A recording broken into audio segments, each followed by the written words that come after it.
Bien, bonjour à tous, merci d'être venus si nombreux, donc des personnes qui sont arrivées bien sûr de la région parisienne, mais bien plus loin, puisqu'on a une personne qui nous arrive d'Alger et une personne qui nous arrive de Dakar.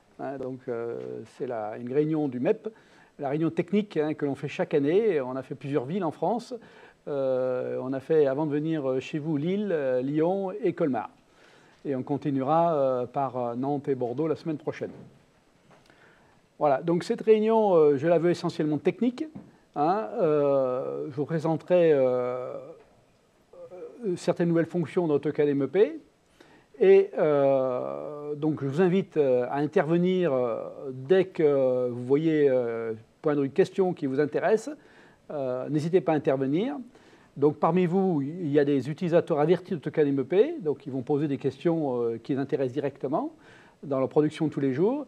Et puis certains autres qui ne connaissent pas AutoCAD MEP, qui le découvrent, n'hésitez pas également à poser des questions par rapport à cette nouvelle problématique, comment on dessine en 3D, comment on travaille en 3 dimensions et comment on obtient des plans de grande qualité en 2D pour le chantier. Et des images virtuelles pour le maître d'ouvrage et la documentation du travail exécuté.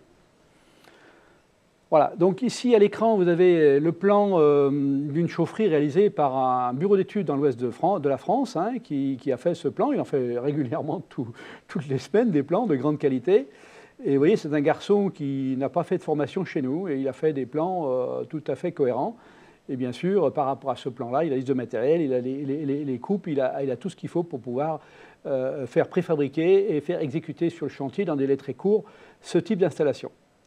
Là, c'est une installation de tuyauterie, mais on a également des installations d'aérolique, des installations de plomberie. Donc, on va passer en revue les nouvelles fonctions qu'on a rajoutées dans AutoCAD MEP. Donc, on a une version 2010, aujourd'hui en FISA-MEP 2.05. Donc, le FISA-MEP évolue régulièrement tous les mois, tous les 2 mois, en fonction des demandes des utilisateurs et en fonction de notre avancée technique dans le domaine. Et récemment, on a rajouté une fonction particulièrement intéressante pour tous les utilisateurs d'AutoCAD MEP en général, une fonction qui s'appelle taille, donc qui n'est disponible que dans notre pack FISA-MEP. Et cette fonction taille, si je l'écris au clavier, taille, on va le voir ici sur la base, sur la ligne de commande en bas, j'espère qu'on la voit à l'écran. J'écris en majuscule, taille, voilà, en bas. Et si je fais entrer, voilà, il nous ressort un message, taille des fichiers est normale. La taille des fichiers est normale. Si je fais taille, la taille de fichier est réduite. Donc si là je sauvegarde, on va voir dans chacun des cas une sauvegarde. Et on va voir l'effet produit. Je l'ai fait avant de venir ici, bien sûr, mais je peux le refaire en direct devant vous. Ouvrir et regardez ce qu'on va voir au niveau taille. Oui, je veux bien ouvrir.